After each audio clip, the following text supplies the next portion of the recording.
लगातार कल से ही एक के बाद एक बीजेपी के तमाम बड़े नेता हमारे साथ चर्चा में शामिल हो रहे थे। उनको पोल ऑफ पोल से बड़ी उम्मीदें हैं।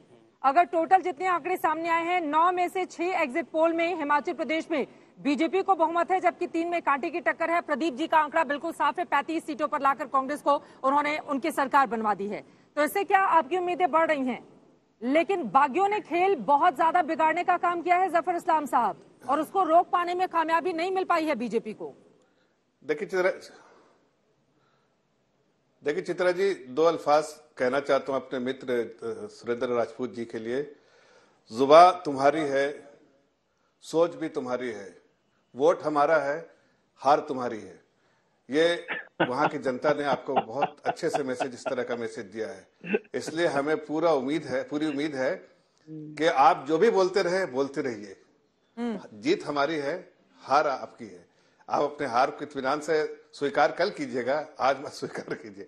आज आपको स्वीकार करने में कहां से आया जफर इस्लाम साहब, जिनके नाम ले ये गोवा, मणिपुर, कर्नाटका, महाराष्ट्र, देखिए कॉन्फिडेंस ये इतिहास है जो कॉन्फिडेंस भर रहा है आपके भीतर कि जहां पर कम सीटें होने के बावजूद सरकार बना ली थी बीजेपी ने। देखिए हमारी सरकार जरूर बनेगी, और इसलिए बनेगी कि हम बहुमत से जीतेंगे। मैंने आपसे भी कहा कि 44 से -2 या +2 ऐसी संभावना है, और हम किसी पत्रकार से पूछ के नहीं बोल रहे हैं या कोई ऐसे अनजान आदमी का नाम नहीं ले रहे हैं। हम तो ये कह रहे हैं इनका संगठन ही नहीं, संगठन के लोगों की बात ही नहीं करते। हम तो अपने संगठन के लोग पर, अपने कार्यकर्ताओं को के बारे में कह रहे हैं, और उनके फीडबैक को जो जमीन पे धरातल पे काम करते हैं। और ये कह रहे हैं कि हम एक यूनिट होके काम कर रहे थे। भाई यूनिटी कहाँ थी? वो कुछ दिख नहीं रहा था, ना गुजरात में दिखा, ना हिमाचल में दिखा। फिर भी मैं कह सकता हूं कि ये दोनों कॉन्टेस्ट था हमारे और उनके बीच में, और हिमाचल भी हम जीतेंगे, और प्रचंड बहुमत से हम जो है गुजरात भी जीतेंगे।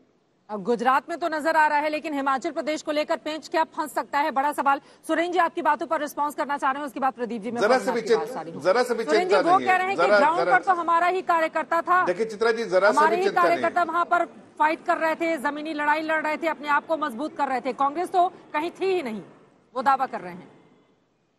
उनके दावे बिल्कुल इतिहास के हिसाब से कि जहां पे किसी एक स्टेट में सिर्फ 2 एमएलए थे उनके पास, उन्होंने तब भी सरकार बना ली थी। एक जगह 13 एमएलए थे, तब भी सरकार बना ली थी। लेकिन हिमाचल में ऐसा कुछ नहीं कर पाएंगे जफर भाई।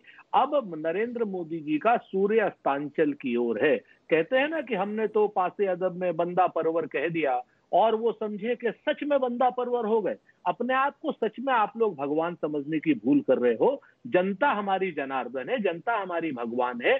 जनता के फैसले पर भरोसा करना सीखिए। ये अभिमान की भाषा बोलनी छोड़िए कि क्या नाम एमएलए कितने भी आए सरकार तो हम ही बनाएंगे। अरे भाई, अगर ऐसी चीजें हैं तो आप चुनाव कराइए क्यों? ऐसा मैंने नहीं कहा। एक मिनट जवाब दे दीजिए। वैसे भी आपने केंद्रीय चुनाव आयोग को दबाव में ले रखा है, संवैधानिक संस्थाओं को दबाव में ले रखा है। लेकिन कम से कम जनता के सामने इस तरीके की भाषा का प्रयोग मत कीजिए कि सरकार हम ही बनाएंगे, सरकार हम ही बनाएंगे। तो फिर चुनावों की आवश्यकता क्या है? जनता के फैसले पर भरोसा कीजिए, इंतजार कीजिए। मैं जवाब देना चाहूंगा चित्रा जी, मुझे जवाब देने का मौका दीजिए। जफर साहब जल्दी से आप जवाब दीजिए। ठीक है, वो कह रहे हैं कि जनता के फैसले का इंतजार क्यों नहीं करते? इतनी मैं बहुत संक्षेप में जवाब देना चाहूंगा। भारतीय जनता पार्टी मैं नहीं, देखिए चित्रा जी, मैंने तो ये कहा, अगर वो कह रहे हैं कि उनकी सरकार बनेगी उनके फीडबैक के हिसाब से, हमें भी तो फीडबैक आता है क्या? हमें उसके कहने के कायल नहीं है क्या? हमें भी उसके अनुमति है कि हम भी अपने कार्यकर्ताओं के फीडबैक के बारे में आपके संज्ञान में लाऊं, लोग की जनता के संज्ञान में लाऊं। लेकिन ये मैं नहीं कह रहा हूं। जो बातें ये कह रहे हैं और हम जो कह रहे हैं, दोनों में फर्क है कि ये कह रहे हैं कि हम किसी घमंड से करें। हमें तो उनका आशीर्वाद है भाई, हमें विश्वास है, उनका विश्वास प्राप्त है।